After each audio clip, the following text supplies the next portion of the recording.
All right. Hey, everybody, welcome. My name is Craig Booth. I am the founder and principal of Channel Force Incorporated. I'm also the host of the Channel Minute uh, webinar and podcast. Today, I have a special guest with me, Cory Johnican. We're going to be talking about the modern playbook. So, Cory, why don't you do a little bit of introduction here for our audience? Yeah, no, thanks, Craig. I really appreciate you giving me the opportunity to meet with you today. Yeah, I'm a sales leader that designs and deploys business strategies that helps to really galvanize teams, inspire customers and partners, and helps to stimulate business growth. Over 20-year career, 20 plus years, with some very big vendors. I've worked for AT&T, Palo Alto, Akamai, and some smaller private equity companies in the K through 12 space, in e-training as well. So thank you for allowing me to be here. Really looking forward to this conversation. Actually, the pleasure is all mine. But you're obviously always modest, Cory. So a couple of things that I would say, just so our audience knows you a little better. One, you really are the hardest working man I have ever met. You know, you and I have connected on multiple projects over the last couple of years. I don't think I've seen anybody attack life, attack jobs, attack things the way that you do. You are the Energizer Bunny of the channel.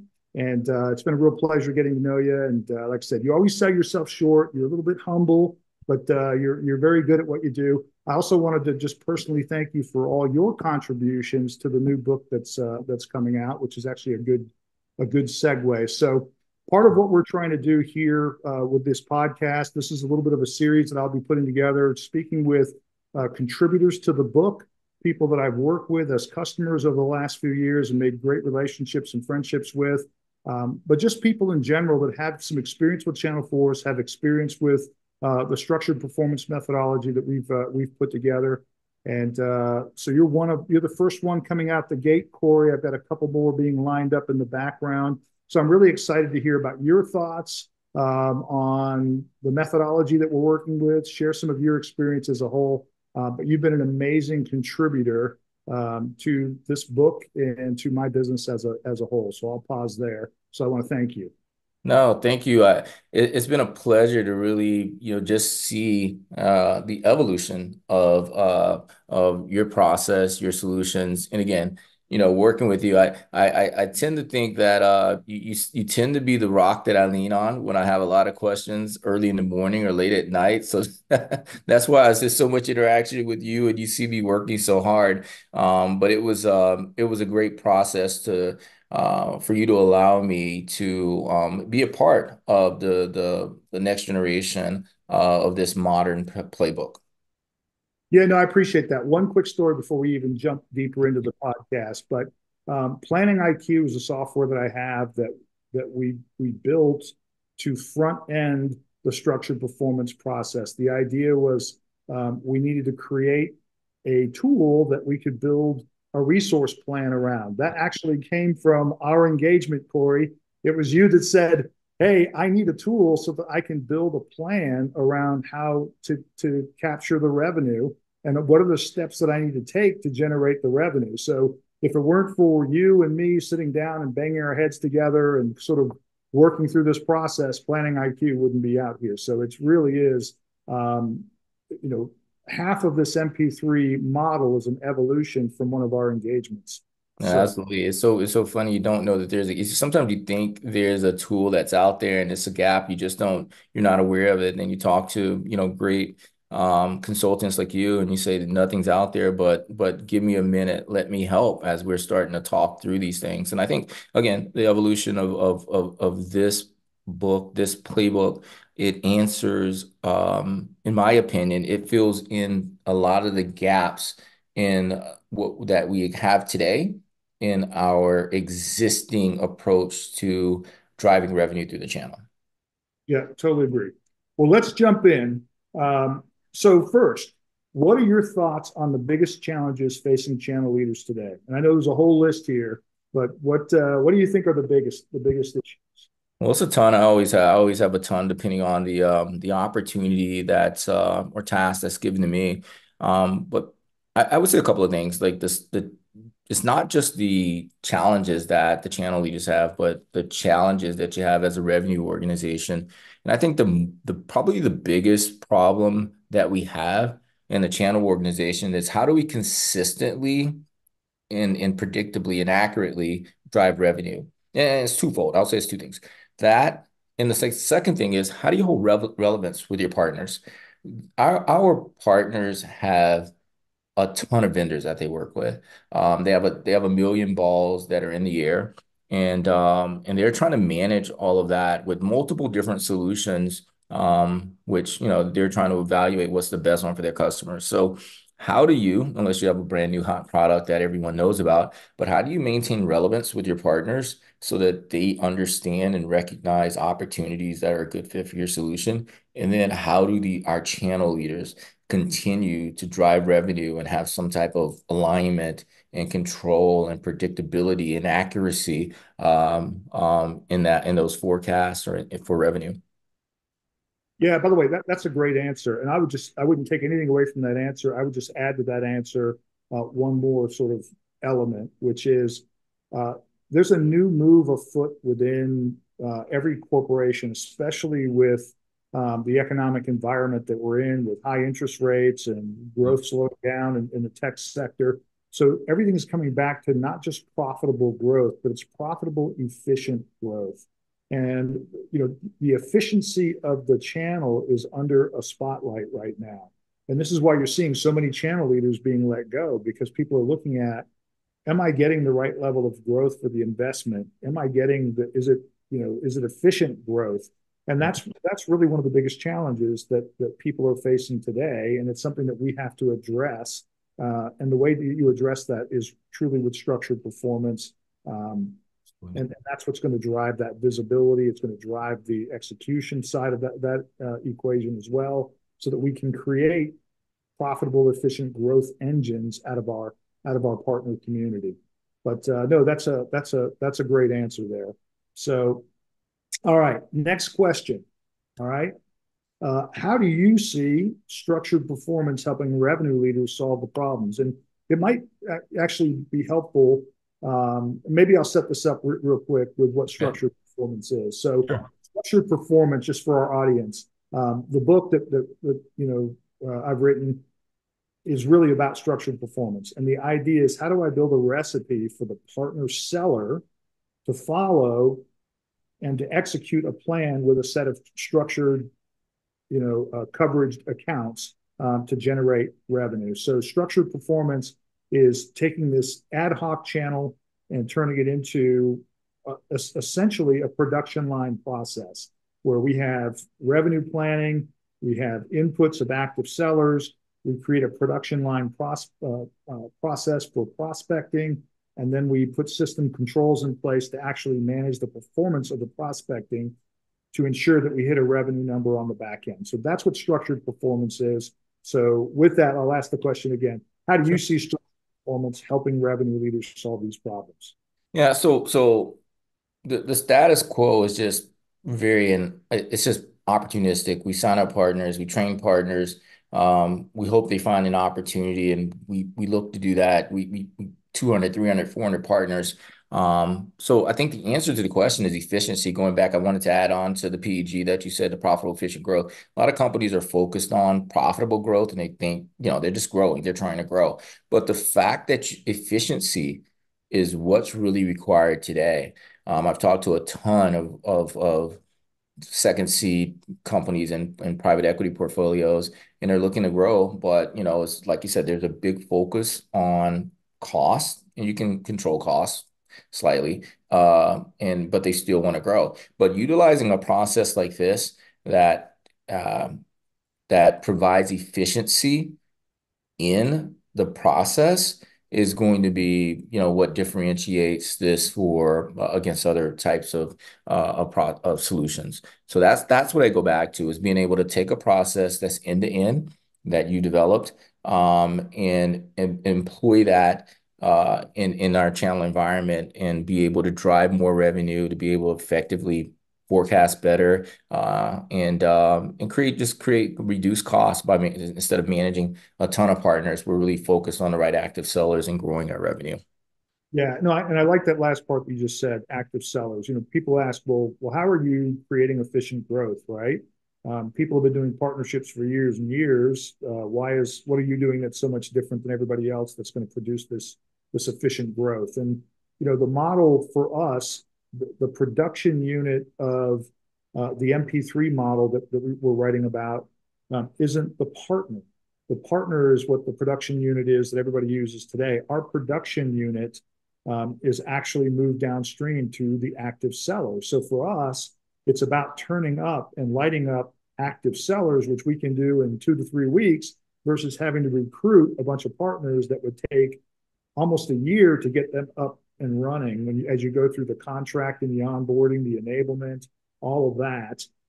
So we can produce a much greater efficiency, a better effectiveness by measuring active sellers and measuring account engagements. And the reality is, the two most important, like your entire partner program is built to do one thing, and that is to generate active sellers. Like that is the whole thing. Your partner program is the leverage mechanism that you're using to produce active sellers. So why are we measuring at the partner level? We should be measuring at the active seller and at the account level, which is where the production for the channel takes place. So Absolutely. this is what the model does that's so much different than every other model. So, all right, let me So go. I 100% agree. Yeah, 100% agree. All right. Uh, so, Cory, how has adopting a structured performance go-to-market model helped you over the past few years? So, you and I have done a couple of projects together. We built some sales plays. You've been, on the ground floor of all of this as we've been going. So, I'd love for you to tell our audience a little bit about your experience with the model as we've been working it and building it. So, So funny what you were saying, been on the ground floor of this. You've been on the ground floor with me when I've been designing actual partner programs, and we may have one or two other that we're developing. But I was an early adopter into this process, and what I think is done for me is again, we talk about simplification of a process, right? Especially when you're not only adopting it and it's something new for you, but it's new for the organization, it's new for the current sellers. It may even be very different approach with your partners. So it's simplified things for me. I'm not gonna, I've had conversations with some major partners about how we're going to do business a bit differently and how it could affect them. And those senior leaders in the conversation with me is like, Cory, if we're able to accomplish this, we could probably do 2 times as much revenue as you guys have done in the past, which was astounding to me. So it simplifies things. It creates a much better alignment and control with our partners, and they feel much better about the process because they understand, like, well, not only do you have better alignment with our sellers, but we have better alignment with yours, and we can better understand how much revenue we're going to drive. Because some of the same problems we have on the side as the vendor, the partners have as well in the leadership. They don't know exactly what they're going to do with X company this month. They have a guess, but they don't have any. It's not as accurate. It's not as accurate as direct sales. So I think this process is really just simplify things as far as implementing a new process, up one that they can believe in and understand. And it's been much more efficient and effective way to really control and drive revenue. no, great answer. So I appreciate that. Let me go to the next question here. Sure. Uh, let's jump into you. All right. Hey, I'm putting you on the spot here because we're talking, right? So don't do me wrong No, here, Cory. yeah, I'm not gonna. No bad things are gonna come out. No, give an honest answer. That's I, all. I, I will. You Uh, know, go ahead. Are you gonna read the question, or are you gonna? Oh yeah. yeah, So, your I experience. what is my experience working with Channel Force? I think, Craig, we were talking a while back, and I said I may have put another gray hair or two on your head with over the last couple of years with you working with me and my questions and challenging. My thing is the challenge and to make sure we're getting the right solution for our organization. Um, but it's been wonderful. I think just Just the change in the thought process and methodology has been very good. You're very easy to work with. It's been a very good educational tool for my teams as well as I try to, either a very young organization or seasoned organization coming in and making change is sometimes hard. You can preach principles, but when you have an organization where you could go and work with and bring them in and give a expert opinion on why this is probably the method that we need to use. It's been very beneficial for me in helping to make change. And typically, most of the organizations that I'm coming into, it's either they're asking me to start from scratch and they don't very much understand channel. So it's not as easy as most people may think because there's still a lot of pushback on, what the requirements, what I require to get this done. Or going into an organization where they've had existing practices and probably the worst thing is they think they're successful, but just because they're doing X a month doesn't mean we shouldn't be doing 2X a month. So you've been great working with you, personally engaging with you in your organization, your channel force methodologies, training opportunities as well has been not only good for me, but good for my teams and reinforcing the new practices and methodologies that I'm employing. No, that's perfect. Well, you've been an amazing client as well. So, like I said, super excited to partner with you and excited to continue this partnership. Let me go to, I think we're coming down to the last question here. Uh, and that is, what should our audience expect from the book and the tools? So, Cory, I've asked you to be an editor of the book, a content contributor. And so you've read through this. Give me an idea of, or give our audience an idea of what to expect from the book, just from your first impression. Yeah, and just reading your first book as well. I think what the audience is going to find is this is going to be, I won't say it's not a revolution. I think most things that come together are people bringing things together, things that we probably know, but we just haven't brought this together. This is an end-to-end indirect sales process that answers a lot of the questions or solves a lot of the issues that, many channel leaders may have. In some cases, I think problems that they don't know that they have, just because you're hitting your number just doesn't mean you shouldn't be driving more revenue or having more opportunities. So I think this book brings tools to the table. It brings practices to the table. It's a complete methodology. It brings new math and how we measure, the health of our funnel. It brings tools to help us develop a go-to-market plan.